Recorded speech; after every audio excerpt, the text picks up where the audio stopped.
Welcome to డిసెట్. This is Ishwar Kumar. ఈ వీడియోలో మనం భారతదేశంలో మొట్టమొదటిసారిగా జరిగినటువంటి సంఘటనలను ఫస్ట్ ఇన్ ఇండియా అనేటువంటి టాపిక్ని డిస్కస్ చేసుకోబోతున్నాం. ఇది జనరల్ నాలెడ్జ్లో భాగమైనటువంటి టాపిక్. First in India. ముందుగా ఇక్కడ ఇందస్ బ్యాంక్ అనేటువంటి వారు ఒక కార్పొరేట్ క్రెడిట్ కార్డ్ని తీసుకొచ్చారు. దాని పేరే ఈ స్వర్ణ అనేటువంటి కార్డ్ అండి. ఈ కార్డ్ అనేటువంటిది భారతదేశంలోనే మొట్టమొదటిసారిగా కార్పొరేట్ రంగానికి సంబంధించినటువంటి క్రెడిట్ కార్డ్. దాని యొక్క పేరు చూసుకున్నట్లయితే ఈ స్వర్ణ అనేటువంటి కార్పొరేట్ క్రెడిట్ కార్డ్. ఏ బ్యాంక్ వాళ్ళు తీసుకొచ్చారు? ఇందస్ బ్యాంక్ వారు తీసుకురావడం జరిగింది. భారతదేశంలోనే మొట్టమొదటి కార్పొరేట్ క్రెడిట్ కార్డ్. దాని తర్వాత ఇంకొక అంశం మనం చూసుకున్నట్లయితే ఇక్కడ దృష్టి 10 స్టార్లైనర్ అన్మాన్డ్ ఏరియల్ వెహికల్. ఇక్కడ భారతదేశంలోనే మొట్టమొదటిసారిగా ఈ యొక్క అన్మాన్డ్ ఏరియల్ వెహికల్ దాని పేరే స్టార్లైనర్ని ఆవిష్కరించడం జరిగింది. ఆవిష్కరించినటువంటి వ్యక్తులు chief of naval staff admiral R Hari Kumar గారు దీన్ని ఆవిష్కరించడం జరిగింది. ఇది మొత్తం కూడా స్వదేశీ సాంకేతికతో డెవలప్ చేసినటువంటిది. ఇండిజీనియస్ టెక్నాలజీతో డెవలప్ చేసినటువంటి అన్మాన్డ్ ఏరియల్ వెహికల్. దీనిని మ్యానుఫ్యాక్చరింగ్ చేసినటువంటి సంస్థ మనం చూసుకున్నట్లయితే అదానీ డిఫెన్స్ అండ్ ఏరోస్పేస్ అనేటువంటి సంస్థ వారు దీనిని మ్యానుఫ్యాక్చరింగ్ చేయడం జరిగింది. భారతదేశంలోనే మొట్టమొదటిది పూర్తి స్వదేశీ సాంకేతికతో డెవలప్ చేసినటువంటి unmanned aerial vehicle. Nothing but డ్రోన్గా మనం చెప్పుకోవచ్చు. దీన్ని ఆవిష్కరించినటువంటి వ్యక్తి chief of naval staff admiral అయినటువంటి ఆర్ హరి కుమార్ గారు ఆవిష్కరించారు. దాని యొక్క పేరు మనం చూసుకున్నట్లయితే స్టార్ లైనర్ అనేటువంటి పేరు. నెక్స్ట్ ఇంకొక ఫస్ట్ ఇన్ ఇండియాలో కాన్సెప్ట్ ఇది డ్రోన్ వ్యవస్థ అండి. Unmanned aerial vehicle drone. Next మనం చూసుకున్నట్లయితే national highway steel slag road. ఇక్కడ హైవే నిర్మించారు. జాతీయ హైవే నిర్మించారు. ఈ హైవే నిర్మించడానికి స్టీల్ ఇండస్ట్రీస్ నుంచి వచ్చేటువంటి వేస్ట్ పదార్థం ఏదైతే ఉందో, దాంతోపాటు ఈ ఆయిల్ ఇండస్ట్రీస్ నుంచి వచ్చేటువంటి వేస్ట్ పదార్థాలు ఏవైతే ఉన్నాయో వాటి ద్వారా ఒక ప్రోడక్ట్ని స్టీల్ స్లాగ్ అనేటువంటి ఒక ప్రోడక్ట్ని తయారు చేసి దానితో రోడ్డు వేశారు. భారతదేశంలోనే మొట్టమొదటిసారిగా స్టీల్ ఇండస్ట్రీస్ నుంచి స్టీల్ ప్లాంట్స్ నుంచి వచ్చేటువంటి వ్యర్థాలతో రోడ్డు వేయటం జరిగింది. ఆ రోడ్డు వేసినటువంటి ప్రాంతం ఎక్కడ అంటే ఇందాపూర్ పన్వేల్ అనేటువంటి ఒక ప్రాంతం అండి. ఇందాపూర్ పన్వేల్ ప్రాంతం. ఈ ప్రాంతం వచ్చేసి NH-66లో భాగంగా ఉన్నటువంటి ప్రాంతం. మొట్టమొదటి హైవే NH-66 నేషనల్ హైవే 66. దీనిలో ఇందాపూర్ పన్వేల్ ప్రాంతంలో స్టీల్ స్లాగ్తో రోడ్డు వేయడం జరిగింది. స్టీల్ స్లాగ్ అనేటువంటి దాన్ని దీనిలో ఉన్నటువంటి రా మెటీరియల్స్ చూసుకున్నట్లయితే స్టీల్ స్లాగ్లో స్టీల్ ఇండస్ట్రీస్ నుంచి వచ్చేటువంటి స్టీల్ ఇండస్ట్రీస్ నుంచి ఏదైతే మనకి అవుట్పుట్ వస్తూ ఉందో, అంటే వ్యర్థాలు వస్తూ ఉండో, లైక్ ఫర్ ఎగ్జాంపుల్గా తీసుకుంటే స్టీల్ ఇండస్ట్రీస్ నుంచి వచ్చేటువంటి వ్యర్థాలు మనం చూసుకున్నట్లయితే జిప్సమ్ లాంటి మెటీరియల్ కానీ, స్టోన్స్ లాంటి లైక్ ఐరన్ మెటీరియల్ లాంటివి కానీ, దాంతోపాటు తార్ ఇండస్ట్రీస్ నుంచి వచ్చేటువంటి తార్, ఇవన్నీ కూడా మిక్స్ చేసి ఈ రోడ్స్ అయితే వేస్తూ ఉంటారు. మీరు ఇక్కడ ఇమేజ్లో కూడా చూడవచ్చు. దీని యొక్క విశిష్టత ఏంటి అంటే ఇది ఇప్పుడు ఆల్రెడీ ఈ స్టీల్ స్లాగ్ అనేటువంటి మెటీరియల్కి కాస్త ఎలాస్టిసిటీ అనేటువంటిది ఎక్కువగా ఉంటుంది. ఆ ఎలాస్టిసిటీ అనేటువంటిది ఎక్కువగా ఉండడం ద్వారా ఈ రోడ్ అనేటువంటిది ఎక్కువ కాలం ఉండడానికి, వర్షాలు వచ్చినప్పటికీ కూడా రోడ్ అనేటువంటిది ఎక్కువ కాలం గుంతలు పడకుండా ఉండేటువంటి పాసిబిలిటీ ఉంది. నెక్స్ట్ అంశం WEF centre for the 4th industrial revolution. దీన్ని వరల్డ్ ఎకనామిక్ ఫోరంకి సంబంధించి centre for the 4th industrial రెవల్యూషన్ని ఏర్పాటు చేసుకోవడం జరిగింది. దీనిని లాంచ్ చేసింది హైదరాబాద్లో లాంచ్ చేయడం జరిగింది. దీని యొక్క విశిష్టత ఏంటి అంటే ఈ centre for the 4th industrial revolution, దీన్నే C4IR సెంటర్ ఫర్ ఇండస్ట్రియల్ రెవల్యూషన్కి పిలుస్తూ ఉంటాం. హైదరాబాద్లో దీన్ని ఏర్పాటు చేశారు. దీని యొక్క విశిష్టత, దీని యొక్క ఉద్దేశం ఏంటి అంటే భారతదేశంలో హెల్త్ కేర్ రంగాన్ని డెవలప్ చేయడం, దాంతోపాటు లైఫ్ సైన్సెస్ అంటాం, లైక్ బయాలజీకి సంబంధించి కానీ, జువాలజీకి సంబంధించి కానీ, బోటనీకి సంబంధించి కానీ, క్లోరింగ్ టెక్నాలజీకి సంబంధించి కానీ, ఇన్వేటర్ ఆఫ్ ఫర్టిలిటీ IVFకి సంబంధించినటువంటి టెక్నాలజీని కానీ, బయోటెక్నాలజీ కానీ, సో వీటిని డెవలప్ చేయడానికే ఈ యొక్క ఫోరం అనేటువంటి దాన్ని ఏర్పాటు చేయడం జరిగింది. సో ఇది మొట్టమొదటిగా ఇది వరల్డ్ ఎకనామిక్ ఫోరంకి సంబంధించినటువంటి సంస్థ. సో అంతర్జాతీయ సంస్థ ఇది వరల్డ్ ఎకనామిక్ ఫోరం అనేటువంటిది. నెక్స్ట్ అంశం, దీని యొక్క థీమ్ మనం చూసుకున్నట్లయితే, మరి సంస్థ ఏర్పాటు చేయడానికి ప్రధానమైనటువంటి ఆబ్జెక్టివ్ లేదంటే ప్రధానమైనటువంటి థీమ్ చూసుకున్నట్లయితే స్టేట్ హెల్త్ టెక్ ల్యాండ్స్కేప్గా థీమ్ ఉంది. సో స్టేట్ హెల్త్ టెక్ ల్యాండ్స్కేప్గా థీమ్ ఉంది. అంటే ఈ యొక్క లైఫ్ సైన్సెస్ ఏవైతే ఉన్నాయో, హెల్త్ కేర్ రంగం ఏదైతుందో, సో దానిలో టెక్నాలజీని, ఇండస్ట్రియల్ టెక్నాలజీని అడాప్ట్ చేయటం. లైక్ ఇప్పుడు ఫర్ ఎగ్జాంపుల్గా తీసుకున్నట్లయితే హార్ట్కు సంబంధించి, గుండెకు సంబంధించి మనం టెస్ట్ చేయడానికి, స్కాన్ చేయడానికి వివిధ మెషినరీ వాడుతూ ఉంటాం. లైక్ 2D ఎకో మిషన్ అని, 2D స్కాన్ అని, 2D ఎకో మిషన్ అని.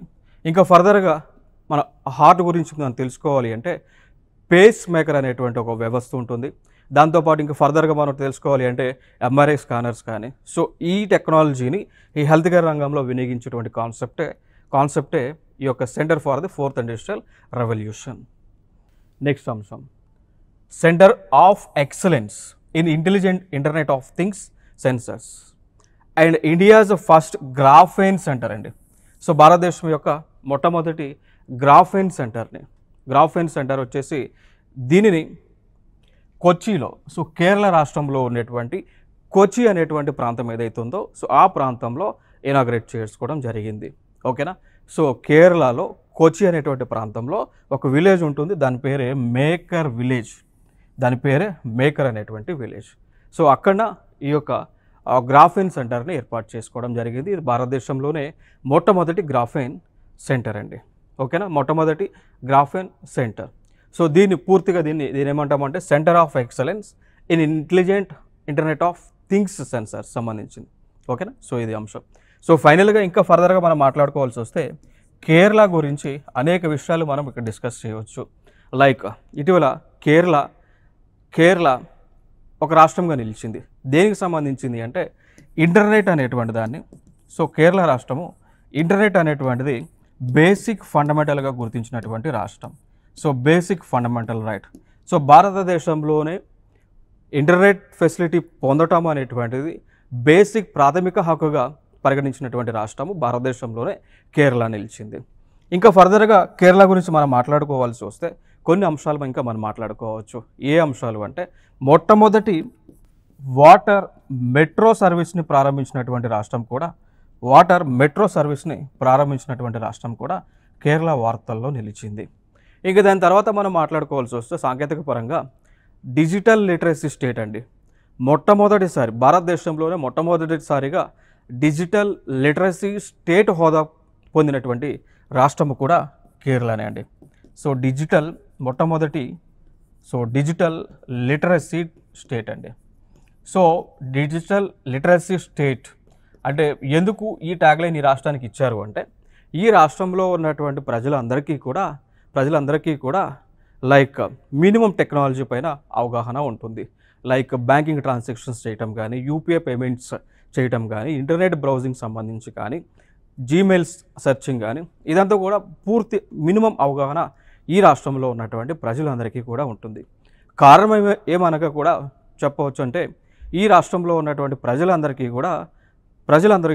అంటే ఈ రాష్ట్రంలోనే లిటరసీ అనేటువంటిది, అక్షరాస్యత అనేటువంటిది దాదాపు అంటే ఇప్పుడు ప్రజెంట్ ఈ టైంకి చూసుకున్నట్లయితే అక్షరాస్యత ఆల్మోస్ట్ సెన్సస్ 2011 ప్రకారం 94%గా ఉంది అండి.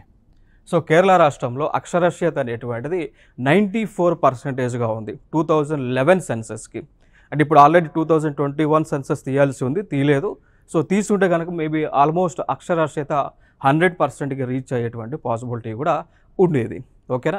సో ఇవన్నీ కూడా కేరళకు సంబంధించి ప్రధానమైనటువంటి అంశాలు. నెక్స్ట్ అంశం చూడవచ్చు, అదే సంబంధించింది సెంటర్ ఆఫ్ ఎక్సలెన్స్. నెక్స్ట్ ఇంకొకటి రీజనరేటివ్ టూరిజం. సో భారతదేశంలో మొట్టమొదటి రాష్ట్రంగా గోవా ఆవిర్భవించింది. దేనికి సంబంధించింది అండి? టూరిజానికి సంబంధించింది. ఓకేనా. సో టూరిజానికి సంబంధించింది. ఇప్పుడు మనందరికీ తెలుసు, చాలామంది కూడా టూరిజం కోసం గోవా ప్రాంతానికి, గోవా బీచ్ ఏరియాకి వెళ్తూ ఉంటారు. ఎందుకు అంటే Goa is a like coastal state అండి. సో గోవా ప్రాంతం వచ్చేసి కోస్టల్ స్టేట్. సో ఈ స్టేట్లో టూరిజం డెవలప్మెంట్ అనేటువంటిది ఎక్కువగా ఉంటుంది. సో దానితో పాటు గోవాలో ఉన్నటువంటి ప్రభుత్వం ఏదైతే ఉన్నదో, సో ఆ గోవాలో ఉన్నటువంటి ప్రభుత్వం పూర్తిగా రాష్ట్రంలో ఉన్నటువంటి టూరిజం ప్లేసెస్ అన్నిటిని కూడా రెనోవేషన్ చేస్తూ ఉన్నారు. సో రెనోవేషన్, రీకన్స్ట్రక్షన్, రీజనరేషన్ చేస్తూ ఉన్నారు. సో అందుకు మనకి న్యూస్లో ఉన్నటువంటి అంశం.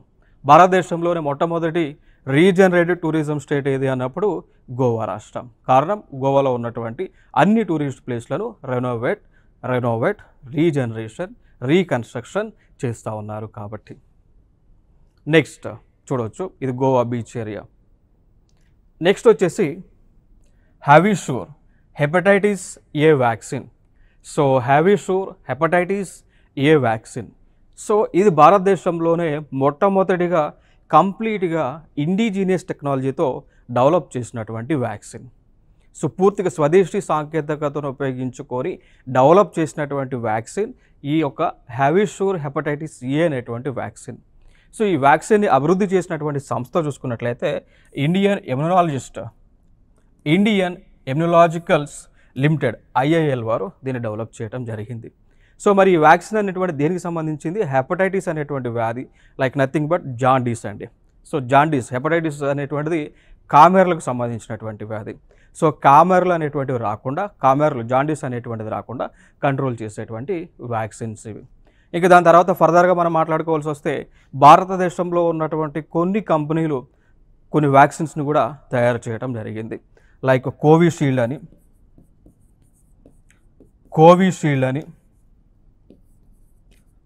కోవాక్సిన్ అని, కోవిషీల్డ్ అని. సో దాని తర్వాత ఇటీవల భారతదేశానికి చెందినటువంటి బయోటెక్నాలజీస్ కూడా ఈ మంకీ పాక్స్కి సంబంధించి దాన్ని ఎంపాక్స్ అని కూడా పిలుస్తూ ఉంటారు. సో దానికి సంబంధించినటువంటి వ్యాక్సిన్స్ని కూడా తయారు చేయడం జరిగింది. ఇక దాని తర్వాత అంశం ఫర్దర్గా మనం ఈ హెల్త్కి సంబంధించి మాట్లాడుకోవాల్సి వస్తే భారతదేశము పోలియో ఫ్రీ కంట్రీగా కూడా ఇటీవల డిక్లేర్ చేయడం జరిగింది. So India is a polio free country అండి. సో పోలియో అనేటువంటి వైరస్ ఏదైతే ఉందో, సో దాన్ని పూర్తిగా భారతదేశం నుంచి మనము వెలుగొట్టడం జరిగింది. సో భారతదేశంలో పోలియోకి సంబంధించిన కేసెస్ అనేటువంటివి 2014 నుంచి కూడా రికార్డ్ అవ్వడం లేదు అండి. ఓకేనా? సో ఇవి ఇంపార్టెంట్గా వ్యాక్సిన్స్కి సంబంధించినటువంటి అంశాలు. సో కోవిషీల్డ్ అయినా కోవాక్సిన్ అయినా భారతదేశానికి చెందినటువంటి కంపెనీలు డెవలప్ చేయడం జరిగింది. సో ప్రధానంగా భారతదేశంలో ఈ కరోనాకు సంబంధించినటువంటి వ్యాక్సిన్లను తయారు చేసేటువంటి కంపెనీలు మనం చూసుకున్నట్లయితే ఒకటి సీరమ్ ఇన్స్టిట్యూట్ ఆఫ్ ఇండియా అంటాం. ఓకేనా? So serum institute of India. దాని తర్వాత ఇంకొక కంపెనీ ఉంటుంది, ఆ కంపెనీ పేరే భారత్ బయోటెక్ అండి. ఇంకొక కంపెనీ పేరే భారత్ బయోటెక్ అనేటువంటి కంపెనీ. ఓకేనా? సో ఇవి ఈ వ్యాక్సిన్స్ని తయారు చేసేటువంటి కంపెనీలు భారతదేశంలో ఉన్నాయి. నెక్స్ట్ అంశం, India is the first melanistic black tiger safari. So భారతదేశంలోనే మొట్టమొదటి బ్లాక్ టైగర్ సఫారీని ఒడిశా రాష్ట్రంలో ఎస్టాబ్లిష్ చేయడం జరిగింది. ఓకేనా? సో భారతదేశంలోనే మొట్టమొదటిగా బ్లాక్ టైగర్కి సంబంధించిన బ్లాక్ టైగర్ సఫారీ అనేటువంటిది ఒడిశా రాష్ట్రంలో ఎస్టాబ్లిష్ చేయడం జరిగింది. ఓకేనా? సో దాని తర్వాత ఇంకా ఒడిశా గురించి మనం మాట్లాడుకోవాల్సి వస్తే ఒడిశా రాష్ట్రంలో ఈ హాకీ క్రీడకు సంబంధించి కంప్లీట్గా భారతదేశం ఏదైతే హాకీ క్రీడలో అగ్రగామిగా ఉన్నదో, సో ఆ క్రీడకు సంబంధించి కంప్లీట్ సపోర్ట్ ఒడిశా రాష్ట్రం ఇస్తూ ఉన్నది. ఇంకా ఫర్దర్గా ఈ ఒడిశా నుంచి మనం మాట్లాడుకోవాల్సి వస్తే ఇంకొక అంశం మనకి తరచుగా న్యూస్లో ఉండేటువంటి అంశం సిమ్లీపాల్ అనేటువంటి ఒక tiger reserve. Okay? So Odisha రాష్ట్రంలో సిమ్లీపాల్ అనేటువంటి ఒక టైగర్ రిజర్వ్, దీన్నే నేషనల్ పార్క్ కూడా అనౌన్స్ చేశారు. ఇది తరచుగా మనకి న్యూస్లో కనిపిస్తూ ఉంది ఒడిశా రాష్ట్రం నుంచి అంశాలు. నెక్స్ట్ అంశం చూసుకున్నట్లయితే మనకి ఈ సిమ్లీపాల్ అనేటువంటి టైగర్ రిజర్వ్ అనేటువంటిది ఒడిశా రాష్ట్రంలో నుంచి ఉంది. సో ఒడిశా రాష్ట్రంలో ఉంది. ఇది న్యూస్లో ఉండడానికి గల ప్రధానమైనటువంటి కారణం ఏంటి అంటే ఈ రాయల్ బెంగాల్ టైగర్స్ ఏవైతే ఉన్నాయో, సో ఆ వాటికి సంబంధించినటువంటి బెంగాల్ టైగర్స్ అనేటువంటివి ఈ ప్రాంతంలో ఈ సిమ్లీపాల్ టైగర్ రిజర్వ్ ప్రాంతంలో కనిపిస్తూ ఉన్నాయి. సో అందుకోసం ఇది న్యూస్లో ఉంది ఇటీవల. నెక్స్ట్ అంశం, air bus and Tata group helicopter final assembly line. So ఇక్కడ భారతదేశంలో హెలికాప్టర్స్ని తయారు చేయబోతూ ఉన్నారు. సో లైక్ వాటి ఒక మోడల్ చూసుకున్నట్లయితే H-125 అనేటువంటి హెలికాప్టర్లను ఆ భారతదేశంలో తయారు చేయబోతూ ఉన్నారు. సో దానికి సంబంధించి స్పానిష్కి చెందినటువంటి ఎయిర్ బస్ అనేటువంటి ఒక కంపెనీతో భారతదేశానికి చెందినటువంటి టాటా గ్రూప్ ఏదైతే ఉందో వారు అగ్రిమెంట్స్ చేసుకున్నారు. సో భారతదేశంలోనే హెలికాప్టర్లను H-125 అనేటువంటి హెలికాప్టర్లను భారతదేశంలోనే ఉత్పత్తి చేయబోతూ ఉన్నారు. ఇదొక అంశం. సో దీనిలో ఈ ఉత్పత్తి భారతదేశంలో ఎందుకు చేస్తున్నారు అంటే భారతదేశంలో ఒక స్కీమ్ ఉంది. ఆ స్కీమే మేక్ ఇన్ ఇండియా అనేటువంటి స్కీమ్ అండి. ఆ స్కీమే మేక్ ఇన్ ఇండియా అనేటువంటి స్కీమ్. సో ఈ స్కీమ్ ద్వారా భారతదేశాన్ని సెకండరీ సెక్టార్లో డెవలప్ చేయబోతూ ఉన్నారు.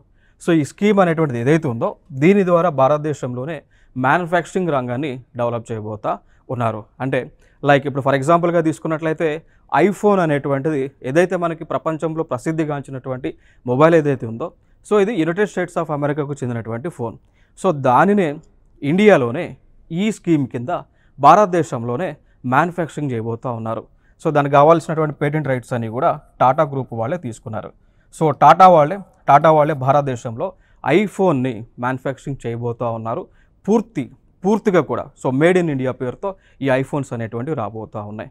సో దానివల్ల మెయిన్ బిహైండ్లో ఉన్నటువంటి స్కీమ్ వచ్చేసి మేక్ ఇన్ ఇండియా అనేటువంటి స్కీమ్ అండి. దాని తర్వాత ఇంకా ఫర్దర్గా ఇదే ఎయిర్ బస్ వాళ్ళు టాటా గ్రూప్ వాళ్ళు ఇటీవల కూడా కొన్ని అగ్రిమెంట్స్ చేసుకున్నారు. అగ్రిమెంట్స్ వచ్చేసి ఇక్కడ ఏంటి అంటే మిలిటరీకి సంబంధించినటువంటి ఏరోప్లైన్స్ని కూడా ఎయిర్ క్రాఫ్ట్లను కూడా భారతదేశంలోనే తయారు చేయబోతూ ఉన్నారు. సో దాదాపు 40 మిలిటరీ ఎయిర్ క్రాఫ్ట్లని భారతదేశంలోనే ఈ యొక్క ఎయిర్ బస్ అదేవిధంగా టాటా గ్రూప్ వాళ్ళు మ్యానుఫ్యాక్చరింగ్ చేయబోతూ ఉన్నారు. ఆ ప్లాంట్ని వడోదర అనేటువంటి ప్లేస్, గుజరాత్ రాష్ట్రంలో వడోదర అనేటువంటి ఒక ప్లేస్ ఉంటుంది. సో వడోదర అనేటువంటి ఒక ప్లేస్ ఉంటుంది. సో అక్కడ ఎస్టాబ్లిష్ చేయబోతూ ఉన్నారు. ఇది ఇంపార్టెంట్ అంశాలు దీనికి సంబంధించి. సో చూడవచ్చు ఇదే ప్లాంట్, హెలికాప్టర్కి సంబంధించిన ప్లాంట్. నెక్స్ట్ ఇక దాని తర్వాత యూసీసీ బిల్ అండి. సో దాన్నే మనం యూనిఫామ్ సివిల్ కోడ్గా మనం పిలుస్తూ ఉంటాం. సో యూనిఫామ్ సివిల్ కోడ్ అని పిలుస్తూ ఉంటాం. Uniform civil code. సో ఈ బిల్లుని భారతదేశంలోనే మొట్టమొదటిసారిగా ఉత్తరాఖండ్ ప్రభుత్వం అమలు చేస్తూ ఉన్నది. సో ఉత్తరాఖండ్ ప్రభుత్వం యూనిఫామ్ సివిల్ కోడ్ అనేటువంటి బిల్లుని అసెంబ్లీలో పాస్ చేశారు. సో దీని గురించి మనం కొన్ని అంశాలను ఇక్కడ డిస్కస్ చేద్దాము అండి. సో భారత రాజ్యాంగంలో ఒక ఆర్టికల్ ఉంటుంది, ఆర్టికల్ నెంబర్ 44, 44వ అధికరణ అండి. సో ఈ 44వ అధికరణ దేనికి సంబంధించింది అంటే భారతదేశం అంతా కూడా యూనిఫామ్ సివిల్ కోడ్ అనేటువంటిది అమలు చేయాలనేటువంటి ఆర్టికల్.